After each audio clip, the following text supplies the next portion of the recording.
Picture a man in a suit, but the suit is much too big for him. He's sweating, he's shaking. His eyes are wide open in pure panic. He looks at the camera and starts chopping his arm down on his own arm, over and over again.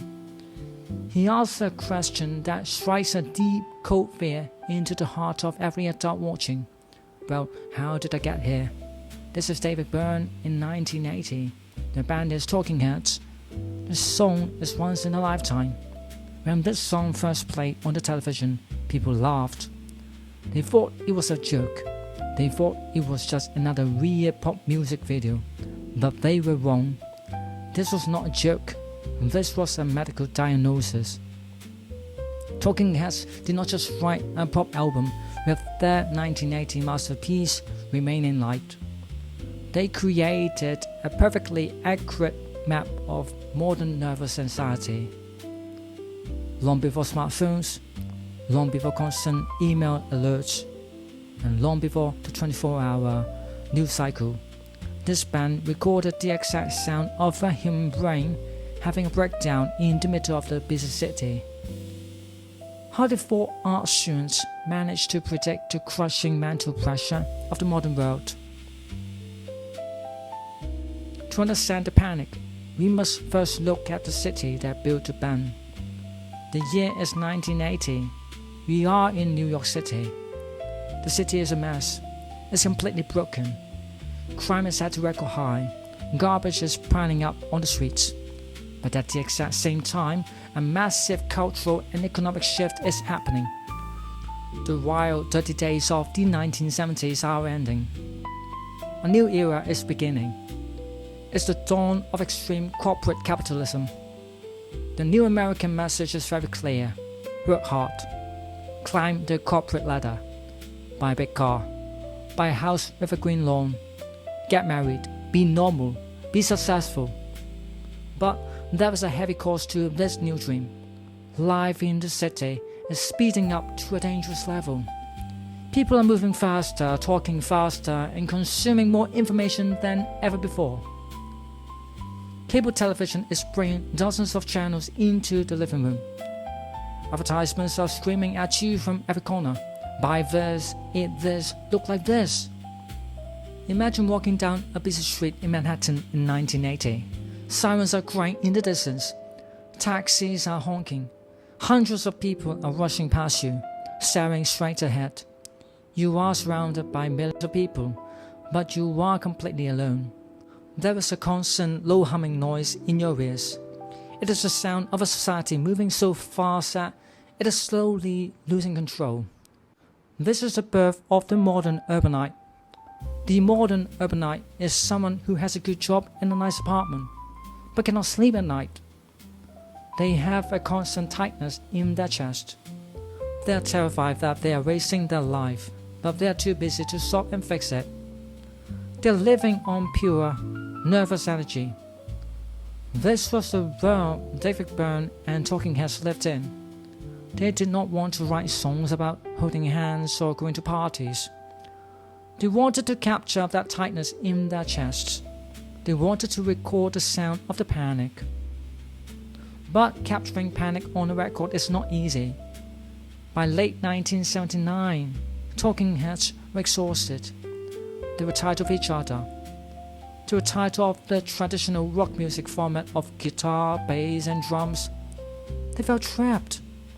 They packed their bags and went to a recording studio in the Bahamas with their producer, the brilliant and strange Brian Eno. They wanted to completely destroy the way they made music. Eno introduced them to the music of the Nigerian genius Fela Kuti.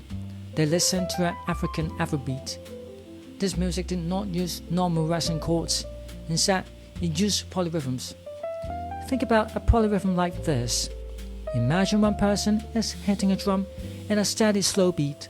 Then, another person starts hitting a completely different, faster beat on a different drum. Then, a third person adds a shaking sound. None of these beats match perfectly. They push and pull against each other. They fight for your attention. For Talking Heads, this was a massive light bomb moment. they realize that polyrhythms are the exact sound of the modern city. When you walk through a city, your brain is processing a polyrhythm of information. You hear a car alarm, you see a flashing neon sign, you smell hot food, and you're trying to remember your grocery list, all at the exact same time.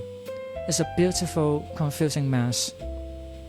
The band started playing these heavy, repeating, overlapping loops. The music was intense, it never stopped to take a breath. It just kept moving forward like a fast train. It was physically impossible to sit still while listening to it. But there was a problem. The music was so complex that David Byrne had a total mental block. He could not write any lyrics. He sat in the studio for weeks, completely silent. How do you sing over a musical panic attack? He found the answer by turning on the radio. He started listening to religious preachers on the radio. He listened to men shouting angrily about the end of the world. He noticed how they did not really sing, that they did not just talk either. They preached. They threw words out like punches. Byrne decided to become a preacher for the modern, anxious worker. Listen to the opening track, Born Under Punches. The heat goes on. The bass line is aggressive and jumping. The guitar sounds like electronic scratching. And Byrne sings, "Take a look at his hands, the hand of a government man." He sounds like a low-level office worker who has finally lost his mind after filling out too many forms. He's drowning in paperwork and rules. But the absolute peak of this urban neurosis is once in a lifetime. This song is the ultimate horror story for the middle class. The music flows underneath like a deep dark river. It's a perfect, never-ending loop. Byrne speaks the lyrics over the music like a man waking up from a dream. And you may find yourself living in a beautiful house with a beautiful wife.